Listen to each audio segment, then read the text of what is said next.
नमस्कार, स्वागत है आपका। आप देख रहे न्यूज एट 3। मैं हूं आपके साथ आशा झा। और चलिए बुलेटिन में सबसे पहले बात 3000 साल पुरानी एक तकनीक की जिसने नाक बचा ली। जी हां, दिल्ली के डॉक्टरों ने एक अनोखा ऑपरेशन किया है।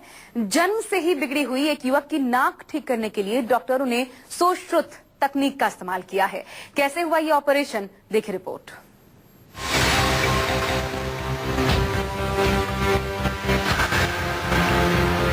दिल्ली में डॉक्टरों ने किया ऑपरेशन। 3000 साल पुरानी तकनीक से नाक का इलाज। बिहार के मोतिहारी का रहने वाला ये युवक जब दिल्ली पहुंचा तो रोजी रोटी के जुगाड़ के साथ उसके दिमाग में एक सवाल बार बार कौंध रहा था, क्या जन्म से ही मौजूद उसके नाक का ये विकार ठीक हो पाएगा?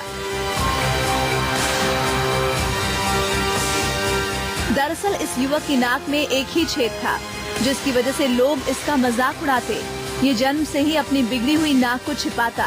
कई बार इसे लोगों के व्यवहार पर गुस्सा भी आता, लेकिन एक दिन इसने अपनी इस तकलीफ को हमेशा के लिए खत्म करने की ठानी और इलाज के लिए दिल्ली के राम मनोहर लोहिया अस्पताल आ पहुंचा। ऑपरेशन कर दिया? हाँ, खुश है, पर अब थोड़ा बहुत सही लग रहा है, धीरे धीरे सही हो जाएगा। अस्पताल के डॉक्टरों के लिए भी ये मामला बेहद अनोखा था, लेकिन नाक की इस गड़बड़ी को ठीक करने के लिए डॉक्टरों ने 3000 साल पुरानी तकनीक के इस्तेमाल का फैसला किया। इस तकनीक को सुश्रुत भी कहते हैं। ये टेक्निक को हम कहते हैं Indian method of nasal reconstruction. ये बहुत सालों से इंडिया में ये टेक्निक है। एग्जैक्टली नहीं कह सकते, बट इसको हम इंडियन टेक्निक कहते हैं। सुश्रुता के नाम से भी जानते हैं कि सुश्रुता ने इसको दिया था, जो एंशिएंट प्लास्टिक सर्जन थे और सर्जन थे। सुश्रुत नाम की इस पौराणिक तकनीक के इस्तेमाल से ही डॉक्टरों को इस युवक की नाक को ठीक करने में मदद मिली।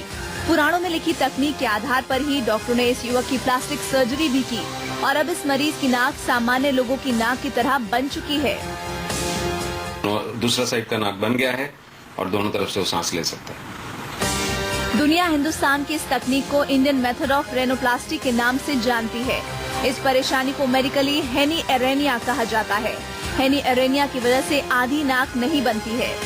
दिल्ली के अस्पताल में सफल ऑपरेशन के बाद ये युवक बेहद खुश है। फिलहाल इसे अस्पताल में ही रहना होगा ताकि सर्जरी के बाद ये पूरी तरह से सामान्य हो सके। पल्लवी झा, दिल्ली, न्यूज 24।